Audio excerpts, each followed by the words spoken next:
Hello students, आज हम अन्नम भट्ट के तर्क संग्रह में प्रमाण के विषय में पढ़ेंगे। 4 प्रकार के प्रमाण के विषय में।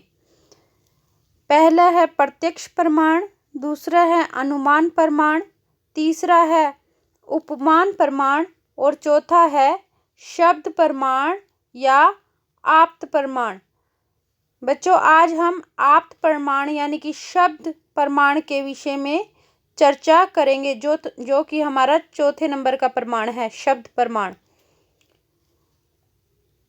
शब्द प्रमाण के विषय में अन्नम भट्ट जी कहते हैं, आप्त वाक्यम शब्दः, अर्थात आप्तस्तु यथार्थ वक्ता वाक्यम पद समूह यथा गाम गामान्यति शक्तम पदम अस्मात् पदाद्यमर्थो बोद्धव्ये इति ईश्वर संकेतः शक्ति। अर्थात आप्त के वाक्यों को ही शब्द प्रमाण कहते हैं। आप्त वाक्यम शब्दः, अर्थात आप्त के वाक्य को ही शब्द प्रमाण कहते हैं। आप्तस्तु, फिर कहते हैं अन्नम भट्ट जी, आप्तस्तु यथार्थ वक्ता, अर्थात जो यथार्थ सत्य बोलता है उसे हम आप्त कहते हैं। प्रश्न उठता है ना, आप्त के वाक्य को तो शब्द प्रमाण कहते हैं, लेकिन ये आप्त क्या है? तो इसका उत्तर देते हुए अन्नम भट्ट जी कहते हैं, आप्तस्तु यथार्थ वक्ता, जो यथार्थ बोलता है, सत्य बोलता है, उसे ही हम आप्त कहते हैं, अर्थात यथार्थ वक्ता को ही हम आप्त कहते हैं। उसके पश्चात अन्नम भट्ट जी कहते हैं, वाक्यम पद समूह, अर्थात पद समूह को ही वाक्य कहते हैं। वाक्यम पद समूह, अर्थात पद समूह को ही वाक्य कहते हैं। यथा यथा गाम गाम आन्य, गाम आन्य, अर्थात इसमें शक्ति से युक्त शब्द को ही पद कहते हैं। शक्तम पदम, शक्ति से युक्त शब्द को पद कहते हैं। पद किसे कहते हैं? देखो, इसमें आया वाक्यम पद समूह, अर्थात पदों के समूह को वाक्य कहते हैं। अब ये पद क्या होता है? इसका उत्तर देते हुए अन्नम भट्ट जी कहते हैं, शक्तम पदम, शक्ति से युक्त जो शब्द होता है उसी को ही हम पद कहते हैं। इस पद से यह अर्थ समझना चाहिए कि इस प्रकार के ईश्वरीय संकेत को शक्ति कहते हैं। इस पद से यह अर्थ समझना चाहिए कि इस प्रकार के ईश्वरीय संकेत को हम शक्ति कहते हैं। शक्तम पदम, शक्ति युक्त कहलाते हैं पद। जो वैशेषिक हैं, कितने प्रकार के वाक्य मानते हैं? वैशेषिक 2 प्रकार के वाक्य मानते हैं। कौन कौन से? वैदिक वाक्य और लौकिक वाक्य। अब आगे प्रश्न यह उठता है कि शक्ति आखिर है क्या? शक्ति के विषय में शक्ति युक्त जो शब्द होते हैं वो पद कहलाते हैं, शक्तम पदम। तो ये शक्ति क्या है? जो ईश्वर का संकेत है वह ही शक्ति है, अर्थात ईश्वर संकेतः शक्ति, जो ईश्वर का संकेत है वह ही शक्ति है। आगे अन्नम भट्ट जी कहते हैं, अस्मात् पदाद्यम अर्थो बोद्धव्ये इति ईश्वर संकेतः शक्ति ही। यह किसका लक्षण है? शक्ति का। वाक्य के अर्थ ज्ञान में आगे है, वाक्य के अर्थ ज्ञान में कितने कारण होते हैं? तो इसका आंसर है 3। कौन कौन से वाक्य के अर्थ ज्ञान में कितने कारण होते हैं? 3। कौन कौन से? आकांक्षा, योग्यता और सन्निधि। अब प्रश्न यह उठता है कि आखिर यह वाक्य है क्या?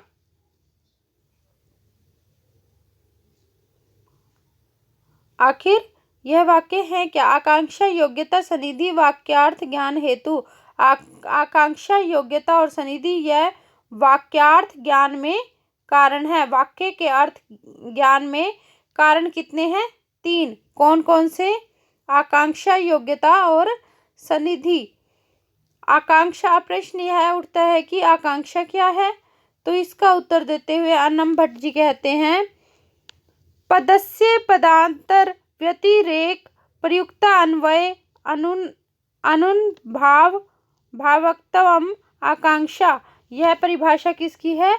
आकांक्षा की। अर्थात पद का दूसरे पद के अभाव से जहाँ पर शब्द बोध की जनकता नहीं होती है उसे आकांक्षा कहते हैं।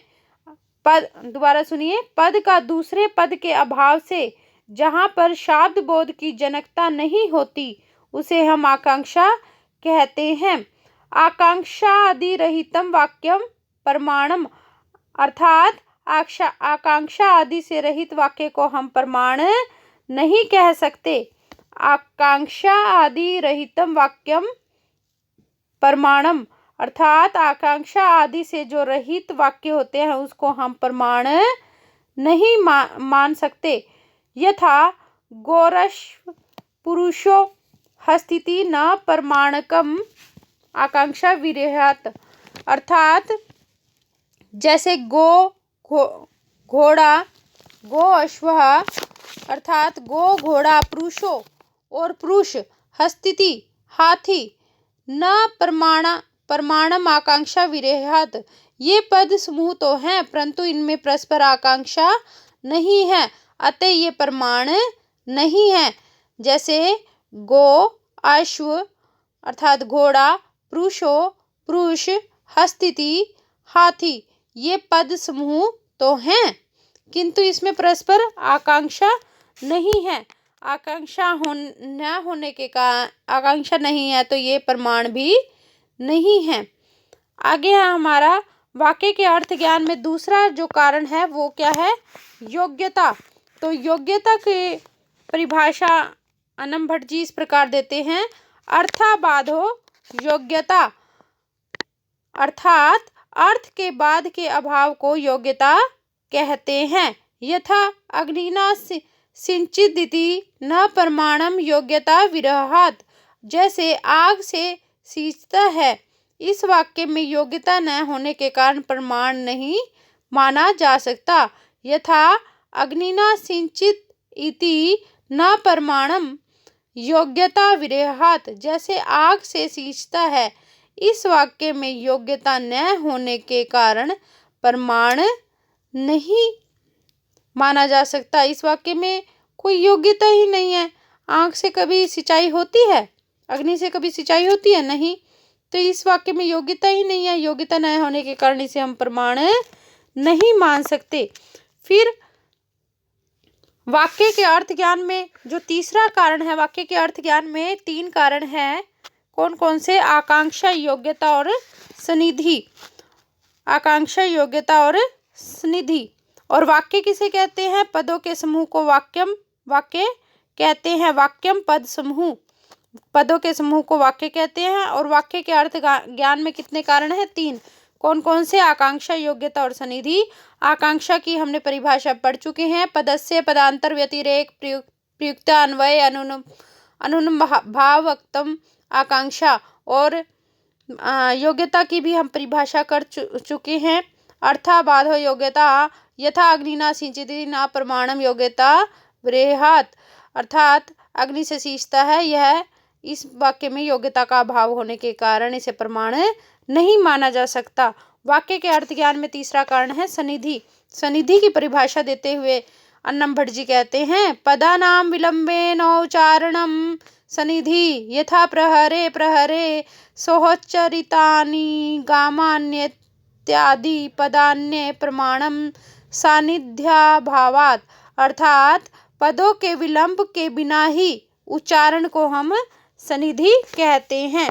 पदानाम पदों के विलंब के बिना ही उच्चारण को ही हम सनिधि कहते हैं। जैसे कि दिया हुआ है, पदों का बिना विलंब के उच्चारण क्या कहलाता है? सनिधि।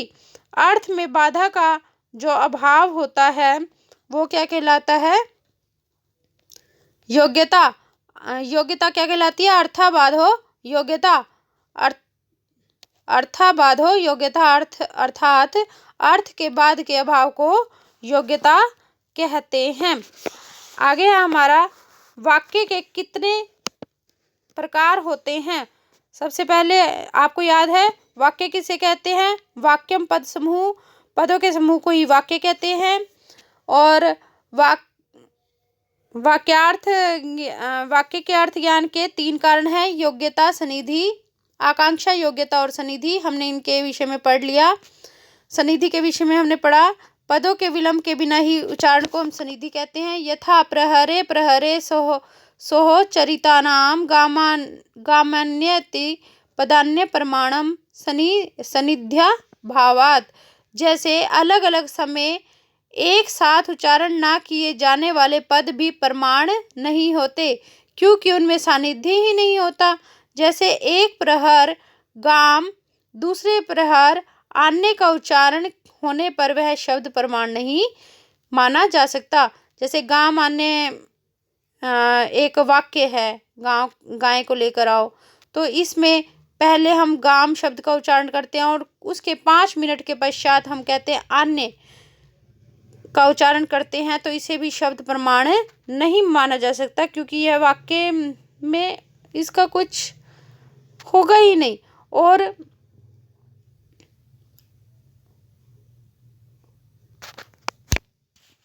आगे है वाक्य के कितने प्रकार के होते हैं? वाक्य 2 प्रकार के होते हैं, वैदिक और लौकिक। और वैदिक वाक्य किसे कहते हैं? वाक्यम द्विविधम वैदिकम लौकिकम च। और वैदिक वाक्य किसे कहते हैं? वैदिकम ईश्वरोक्त्वा सर्वमेव प्रमाणम, लौकिकम त्वाप्तोक्तम प्रमाणम, अन्यद प्रमाणम, वाक्यार्थ ज्ञानम शब्द ज्ञानम तत्कर्णम शब्दः। अर्थात वाक्य 2 प्रकार का होता है, वाक्यम द्विविधम वैदिकम लौकिकम च। वैदिक वाक्य और लौकिक वाक्य। वैदिक वाक्य ईश्वर उक्त होने के कारण संपूर्ण प्रमाण है। वैदिकमीश्वरो उक्त्वा सर्वमेव प्रमाणम। वैदिक वाक्य ईश्वरोक्त होने के कारण संपूर्ण प्रमाण है। लौकिकम त्वाप्तोक्त प्रमाणम। लौकिक वाक्य भी यदि आप्त के द्वारा उक्त हो तो उसे भी शब्द प्रमाण माना जाता है। और आप्त किसे कहते हैं? जो सत्य बोलता है, जो यथार्थ बोलता है, उसे ही हम आप्त कहते हैं। तो यहाँ पर यही बात दे रखी है, लौकिक वाक्य भी यदि आप्त के द्वारा उक्त हो तो उसे भी आप्त, अर्थात जो व्यक्ति सत्य बोलता है उसके द्वारा कहा गया हो तो वह भी शब्द प्रमाण माना जा सकता है। इसके अतिरिक्त अन्य को शब्द प्रमाण नहीं माना जा सकता। वाक्यार्थ का ज्ञान ही शब्द ज्ञान है। अन्य प्रमाणम, इसके अतिरिक्त अन्य को प्रमाण नहीं माना जा सकता। वाक्यार्थ ज्ञानम शब्द ज्ञानम, वाक्यार्थ का ज्ञान ही शब्द ज्ञान है। तत्कर्णम शब्द है, और उसका कर्ण असाधारण कर्ण है शब्द। और उसका कर्ण जो कि एक असाधारण कर्ण है, क्या है? शब्द। वाक्यार्थ ज्ञान का कारण क्या है बच्चों? शब्द। वाक्यार्थ के अर्थ का ज्ञान ही शब्द ज्ञान है। आप्त व्यक्ति का प्रमाण क्या है? लौकिक वाक्य ईश्वर उक्त होने से सभी प्रमाण है वैदिक वाक्य। लेकिन लौकिक वाक्य कब शब्द प्रमाण का रूप धारण करते हैं? जब वो आप्त के द्वारा किए गए हों, अर्थात जो व्यक्ति यथार्थ बोलता है, सत्य बोलता है, उसके द्वारा अर्थात आप्त व्यक्ति के द्वारा बोले गए हो तो लौकिक वाक्य भी शब्द प्रमाण में आ जाते हैं। निधाय हृदय विश्वेशम विधाय गुरु वंदनम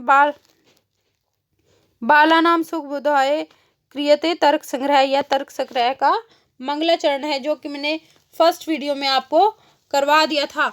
और इस मंगलाचरण का बच्चों अर्थ क्या होगा ये भी मैं आपको बता देती हूँ। मंगलाचरण का अर्थ है,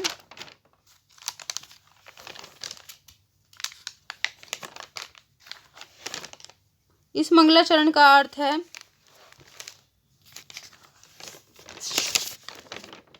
मैं अन्नम भट्ट अपने हृदय में विश्वेश को धारण करते थे तथा गुरु की वंदना करके बालकों को सुखपूर्वक न्याय शास्त्र का बोध कराने के लिए तर्क संग्रह नामक ग्रंथ की रचना करता हूँ।